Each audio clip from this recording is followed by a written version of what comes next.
The movie BeetleJuice came out this year in 2024.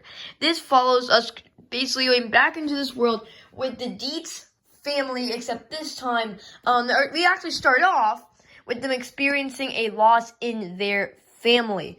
This time it is the father from the last film, and from here, there is just a ton of different subplots and everything, but obviously it has to end with BeetleJuice trying to marry a member of the Dietz family, and it was the same one from the first film, and, so this movie is a legacy sequel, obviously, to the first film, and now, the thing with this movie is, though, this has so many freaking subplots that it's hard to keep track of. Like, you have Willem Dafoe's, you have, the whole, whatever BeetleJuice is doing with his bio-exorcist business. You obviously have the main plot with him trying to marry. You have the other plot with, like, the breath sucker monster thing, I don't know. And then you have the thing with Catherine O'Hara's character, with her dead husband. And then you have, just a whole bunch of different things. Oh, and the stepdad. I just remembered that one. Just a bunch of different plots that, when combined, I swear, if you took out, like, a bunch of these subplots, the movie would end exactly the same. And then, either A, they forget about some of these plots, B, they will just come up with some, like, crap reason to where, oh, look, it's all tied up. Oh, no, we don't have to address it anymore. And then they do that. But, I mean, it's still enjoyable. Like, Willem Dafoe's character is still enjoyable.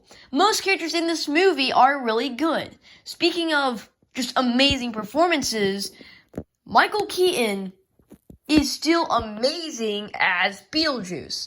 He is still able to give an electric, just amazing, funny performance. I mean, it's not as, I wouldn't say it's as, like, electric and as high energy as he was in the first one, but I definitely do think he still has that flair that he had when he did the first one. So Michael Keaton is by far, like, probably the best part in this whole movie, because most other performances, I'm not gonna say they're not very good, but they do not compare to what Michael Keaton gives to the role, and what Willem Dafoe also gives to his role.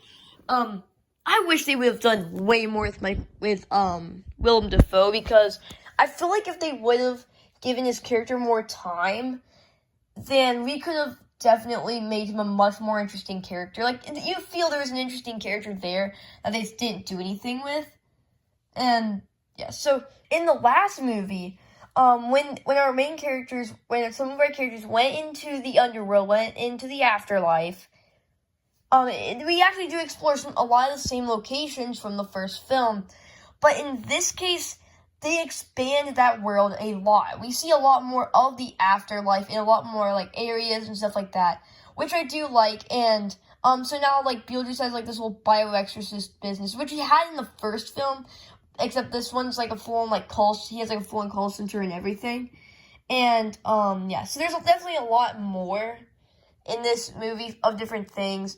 It does feel like what the first film did, and then what this one is like the best hits of the first film, like the best hits of our main characters, of references and everything else. Just best hit after best hit after best hit. The afterlife basically did just feel like a place for BeetleJuice and other characters kind of just run around in, and I think that's how it's supposed to feel, and it was great.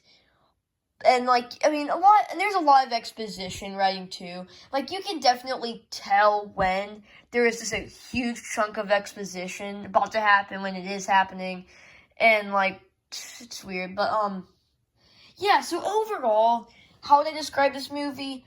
It's a decent sequel. I mean, it's nothing too special, but it is a decent follow-up to the original. Yeah, it's good. And the mix of CGI and visual effects in this film is just amazing. I mean, sometimes it can look a little bit off, but for the most part, when they mix a lot of the visual effects with the CGI to kind of enhance it and does not let the visual effects back, it does add a lot more to the film, and it gives it the same kind of flair that the original had. And I'm very glad they're not doing it all CGI, that they're actually using some visual effects. Because without the visual effects, I think it would lose a lot of its charm that the original used very well with its visual effects. And, yeah, so the ending scene. Now, when BeetleJuice is about to get married to Lydia, I crossed his name 3 times. Anyway, so when, so he's about to get married to Lydia, this sequence lasts so long. Like, Willem Dafoe comes in, and, all the characters are there. I mean, this sequence lasts, like, forever. The sequence lasts, like, 7 or 8 minutes. It's not like the first one, where it's pretty simple, BeetleJuice is trying to, like, go ahead and get the marriage over and everything. This time, there's, like, a full-on, like, dance number, and, like, a song sequence. Like, it's kind of weird. Like, the whole idea is he's trying to get out there as fast as he can. Yet he's, like, taking his precious time to, like, do a dance number and everything. I think that's kind of goofy, but, yeah. So that's basically BeetleJuice BeetleJuice. If you guys enjoyed this video or any of my other content, please subscribe, and I'll see you in the next one. Goodbye.